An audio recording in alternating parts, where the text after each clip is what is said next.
Dan pemirsa, pekan ini DPR dan juga pemerintah menyatakan komitmennya untuk segera menuntaskan pembahasan RUU perampasan aset ini di tahun ini. Mungkinkah pemirsa RUU yang belasan tahun terlunta-lunta ini bisa dituntaskan dalam waktu 3 bulan saja? Saat menjabat Menko Polhukam, Profesor Mahfud MD menargetkan RUU perampasan aset ini disahkan jelang sidang pleno The Financial Action Task Force di Paris pada Juni 2023. Dan kita pemirsa langsung terhubung melalui sambungan Zoom dengan Guru Besar Hukum Tata Negara dan mantan Menko Polhukam Profesor Mahfud MD. Assalamualaikum, Prof.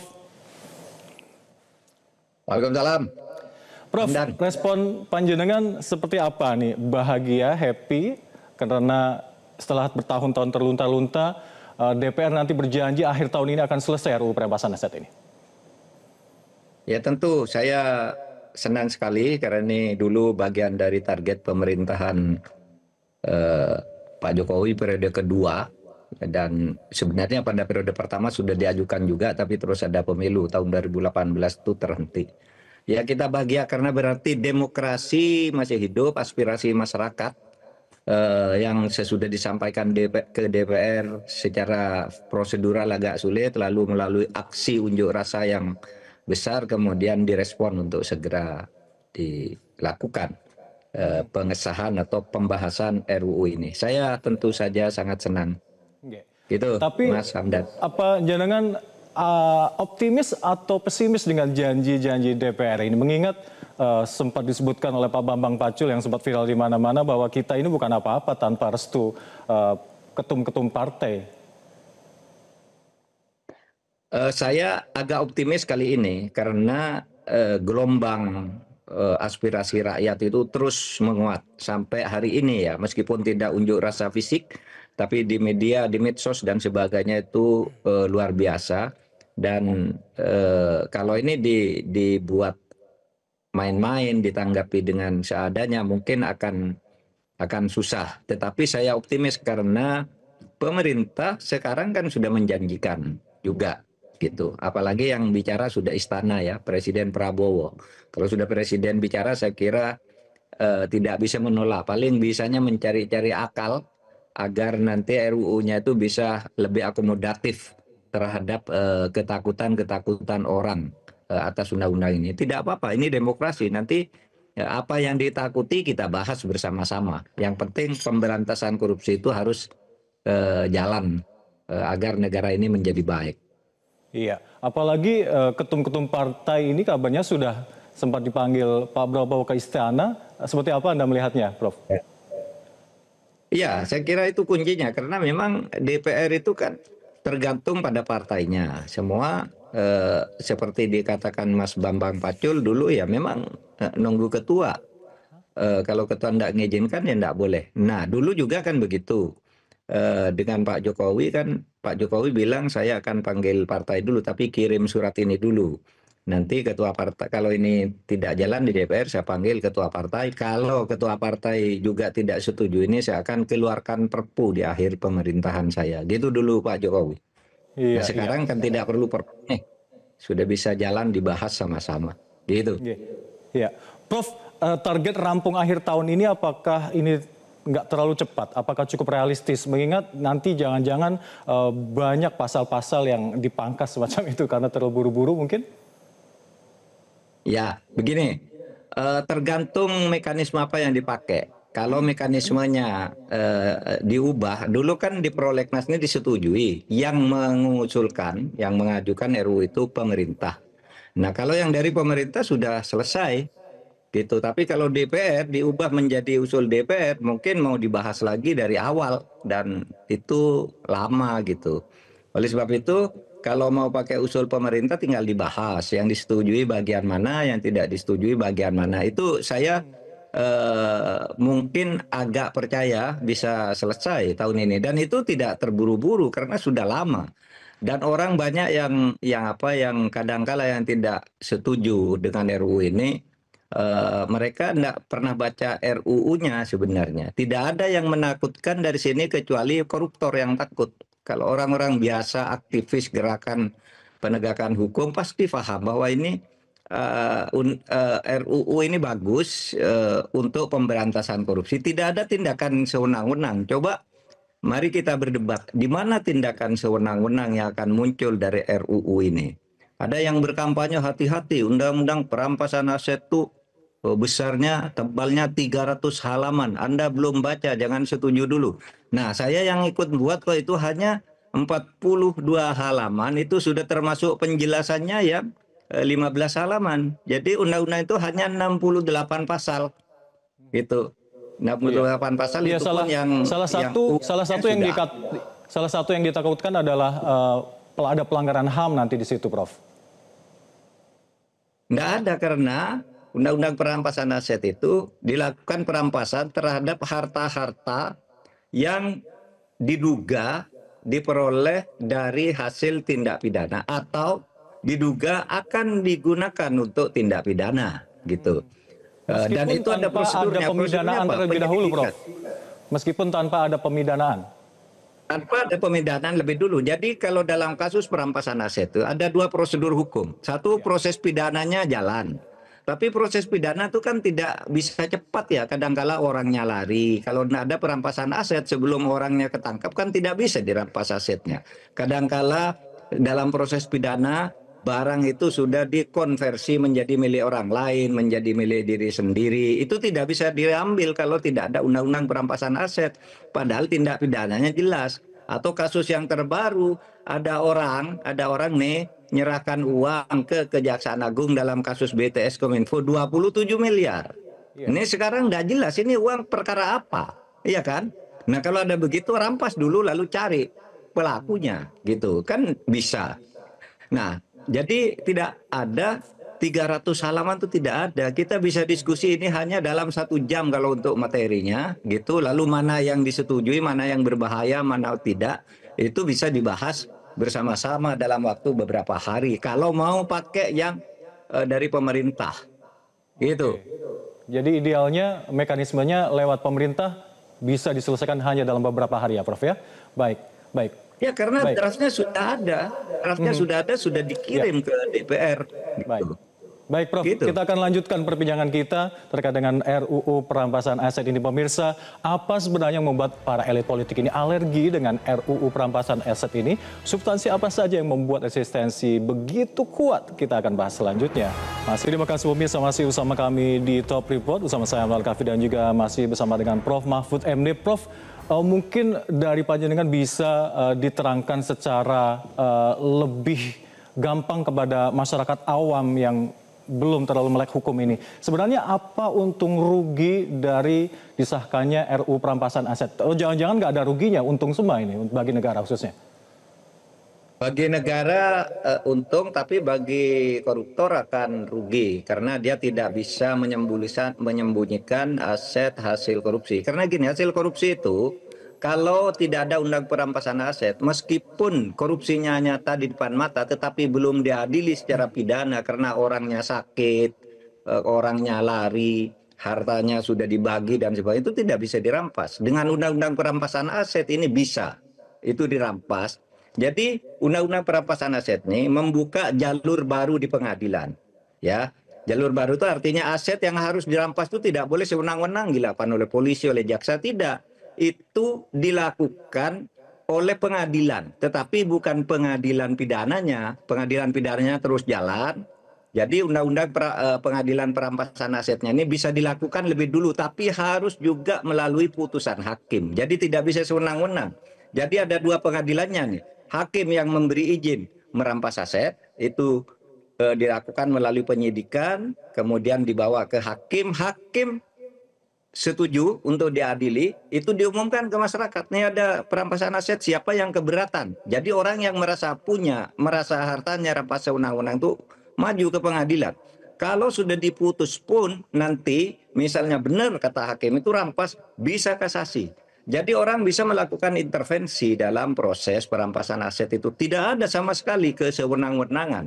Tetapi kalau itu memang benar-benar hasil korupsi atau hasil kejahatan, tindak pidana, ya itu memang harus dirampas. Jadi prosedurnya sangat ketat. Dan gini, membuat undang-undang perampasan aset itu menjadi semacam keharusan bagi negara. Karena UNCSC, United Nations Convention Against Corruption itu tahun 2003 itu mengeluarkan ketentuan-ketentuan tersebut bahwa harus ada undang-undang atau harus ada mekanisme perampasan aset, harus ada mekanisme perampasan terhadap orang yang kekayaannya melebihi profil jabatannya, harus ada perampasan terhadap orang yang menyembunyikan harta dan mengkonversi harta tidak sah menjadi harta pribadi atau warisan atau apa, itu nanti dirampas dulu gitu melalui sebuah pengadilan.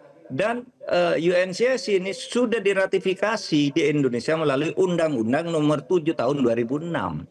Ya. Nah, jadi sejak tahun 2006 itu sebenarnya kita terikat untuk membuat undang-undang ini, tetapi selalu bolak-balik di parlemen kita.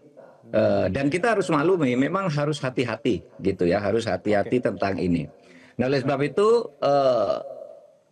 menurut saya hanya itu, tidak ada yang perlu ditakuti dari undang-undang ini. Misalnya, seseorang bisa dirampas asetnya kalau profil pekerjaannya, profil jabatannya dan kekayaannya tidak sama. Saya misalnya menjadi menteri 5 tahun. Berapa sih pendapatan saya jadi menteri 5 tahun? Taruhlah kalau disimpan semua maksimal misalnya 6 miliar. Nah, tiba-tiba kekayaan saya itu pendapatan baru selama 5 tahun menjadi menteri itu kok jadi 11 miliar. Gitu. Nah, di situ yang 5 miliar itu bisa diduga karena profil pekerjaannya tidak mungkin karena tidak punya 11 miliar. Maka nanti diselidiki, disidik ya. Kemudian saya menjelaskan, enggak, ini saya tambah sekian karena misalnya saya mendapat warisan dari ayah saya. Saya mendapat kenaikan NJOP dari tanah-tanah saya yang dulunya ada di tempat terpencil, sekarang ada di pinggir jalan tol sehingga mahal. Nah, itu sudah dijelaskan begitu ya selesai. Dan polisi atau jaksa yang katanya bisa memeras dan sebagainya tidak bisa. Karena begini, ini harus selidiki dulu, diperiksa dokumennya, dan sesudah itu belum boleh diambil sebelum mendapat putusan dari pengadilan, ya, pengadilan negeri setempat lah. Nah, jadi kalau begitu aset sudah aman, orangnya lari. Sekarang ini banyak loh, Mas Hamdan, harta-harta itu yang diduga hasil korupsi tidak bisa dirampas karena pelakunya masih lari, pelakunya masih DPO gitu. Menurut hukum tidak boleh diambil. Nah, kalau ada undang-undang perampasan aset, ya ambil. Nanti orangnya pulang adili kalau lebih. Di putusan yang dirampas asetnya 20 miliar, ternyata vonisnya menyatakan tidak, dia korupsinya hanya 10 miliar, ya kembalikan. Kan gitu selebihnya itu. Jadi tidak ada kesewenang-wenangan di sini. Cuma orang takut saja karena asetnya dirampas. Memang koruptor yang prinsipnya tepatnya ya. Iya, koruptor yang ketakutan. Prinsipnya perampasan aset itu menjadi prinsip utama dari UNCSC itu. Iya. Gitu. Terkait dengan disahkannya ini, nanti yang paling jelas dampaknya adalah di situ ada pemiskinan para koruptor ini. Ini diharapkan yang ada nanti efek jera. Jadi mungkin para koruptor lain yang ingin melakukan aksi serupa akan berpikir-pikir. Yang selama ini para koruptor tetap divonis, tetap melanggang bebas, tetap bisa menikmati kekayaan hasil korupsinya seperti itu, Prof. Gini, jangan takut. Gini, nanti akan ada aturan pemberlakuan di RUU yang dibuat oleh pemerintah. Selama ini pemerintah tahu, saya tahu orang itu pada takut kalau ini diberlakukan harta saya dirampas semua. Itu ada satu titik di mana dikatakan di situ perampasan aset itu dilakukan terhadap kejahatan-kejahatan atau yang diduga kejahatan untuk memperoleh harta itu sesudah berlakunya undang-undang ini. Jadi yang dulu, yang sebelum berlakunya undang-undang ini dianggap sah. Tetapi sesudah itu lalu dilihat profilnya. Anda kerja apa? Dulu waktu diangkat menjadi pejabat hartamu segini, gajimu segini. Kamu uang dapat dari mana? Tetapi sejak menjadi pejabat, bukan harta-harta yang lama. Nah, kalau undang-undang aset ini berlaku nanti, maka harta-harta yang lama itu dilaporkan. Misalnya sesudah disahkan tanggal 20 Oktober misalnya, hari setahun pelantikan Pak Prabowo, disahkan hari itu. Nanti pemerintah buat peraturan dalam waktu 2 bulan semua pejabat itu melaporkan hartanya yang ada sekarang. Itu tidak akan dikaitkan dengan perampasan aset. Gitu. Sehingga aman hartanya yang sebelum berlakunya undang-undang itu. Tapi ingat kalau terjadi bukan soal perampasan aset, korupsi juga tetap dilacak meskipun hartanya ada sebelum undang-undang perampasan aset ini, tetapi tidak dalam konteks perampasan aset. Mungkin dalam konteks pencucian uang, mungkin dalam konsep konteks korupsi. Itu bisa untuk harta-harta yang ada sebelum perampasan aset ini. Tapi kalau perampasan aset jangan takut, kita sepakati dulu. Sejak berlakunya undang-undang ini semua pejabat diberi waktu 2 bulan melaporkan hartanya dan tidak akan dipersoalkan dalam konteks perampasan aset. Itu selesai semua karena orang takut kan, memang harus di cut off ya, harus dipotong lah. Nggak usah yang lalu-lalu dicari-cari lagi lalu dirampas aset. Baik, Prof. Ada analis yang memberi masukan bahwa jika Presiden Prabowo ini serius, bisa dong Perpu dulu diterbitkan, Prof. Sambil menunggu pengesahan RUU ini. Memang bisa, tetapi sebuah Perpu itu tidak boleh keluarkan kalau tidak ada kegentingan yang memaksa. Ini tidak ada kegentingan yang memaksa. Presiden sudah usul, DPR sudah akan membahas, tidak ada kegentingan yang memaksa. Kecuali nanti ada hambatan di DPR secara politis, diperlambat, diperlama, cari alasan ini, ditunda lagi, baru Presiden mengeluarkan Perpu. Kalau ini kan sudah terbuka, apalagi kalau mau pakai RUU yang sudah dibuat oleh pemerintah. Jadi usulnya yang dari pemerintah karena sudah ada supresnya, sudah tidak ada masalah tuh. Itu Mas Hamdan. Iya, selama ini apa sih substansi apa saja yang membuat seakan-akan banyak yang mengulur-ngulur bahwa para elit pun sepertinya mengulur-ngulur resisten semacam itu terkait dengan RUU ini? Takut, selama ini mereka takut membahas ini karena takut asetnya dirampas. Oleh sebab itu kita kasih kunci pengaman agar aset masa lalu itu tidak dipersoalkan dan kita memandang ke depan. Sejak ditetapkannya undang-undang perampasan aset ini, harta yang lalu dianggap sah tapi laporkan. Paling lambat tanggal sekian. Nah, sesudah laporan itu masih ada perolehan yang tidak wajar, ada dugaan tindak pidana dan sebagainya, bisa dilakukan perampasan aset tapi tidak menyentuh yang lalu-lalu. Iya, Prof, soal isu gitu yang aja. Soal substansi yang banyak disharmoninya seperti apa, Prof? Pendapat Anda? Tidak banyak sebenarnya ya, cuma alasannya itu, wah nanti kita bisa jadi miskin mendadak, nanti bisa diperas oleh polisi, nanti bisa diperas oleh kejaksaan. Itu enggak bisa. Kenapa diperas? Karena yang memutuskan itu pengadilan. Cuma pengadilan sendiri malah tindak pidana tapi diselesaikan secara perdata dengan pengadilan sendiri yang menetapkan tuh hakim. Misalnya si A korupsi, orangnya lari tidak ketemu, rampas asetnya melalui permintaan ke pengadilan. Nah, perkaranya yang lari ini cari terus sampai ketemu, tapi asetnya dirampas dulu. Karena kalau enggak, nanti dia lari sampai daluarsa baru pulang, habis. Nggak bisa dilakukan tindakan hukum gitu. Maka ini diambil dulu dan itu tidak bisa diperas oleh polisi maupun jaksa. Karena apa? Ini nanti ke pengadilan perampasan aset, bukan pengadilan korupsinya. Pengadilan korupsinya nanti terus jalan sendiri. Prof, pengadilan perampasan aset itu bisa dilawan. Baik, Prof, terakhir Prof, mengingat waktu kita singkat, sejauh mana peran partisipasi publik untuk terus mengawal RUU perampasan aset ini? Sangat penting, karena selama ini kalau dipercayakan kepada lembaga formal politik itu selalu macet oleh hambatan-hambatan politis di DPR. Tapi halnya seperti sekarang, sesudah terjadi peristiwa aksi besar-besaran bulan Agustus selama sekian hari itu ya hasilnya DPR pun pada setuju akan segera membahas. Presiden Prabowo juga dalam beberapa kali pertemuan, terakhir pertemuan dengan Gerakan Nurani Bangsa menyatakan setuju undang-undang perampasan aset, antara lain dari banyak kesetujuan itu. Saya kira ini lancar. Mumpung ini masih hangat, segera diteruskan. Dan momentumnya juga pas ya, Prof, ya? Sipil, iya, ini momentumnya pas. Masyarakat sipil jangan berhenti, gitu ya, menyuarakan ini, gitu. Sehingga nanti tidak ada lagi alasan untuk mundur. Baik. Gitu. Profesor Mahfud MD, terima kasih telah bergabung bersama kami. Salam sehat selalu. Assalamualaikum.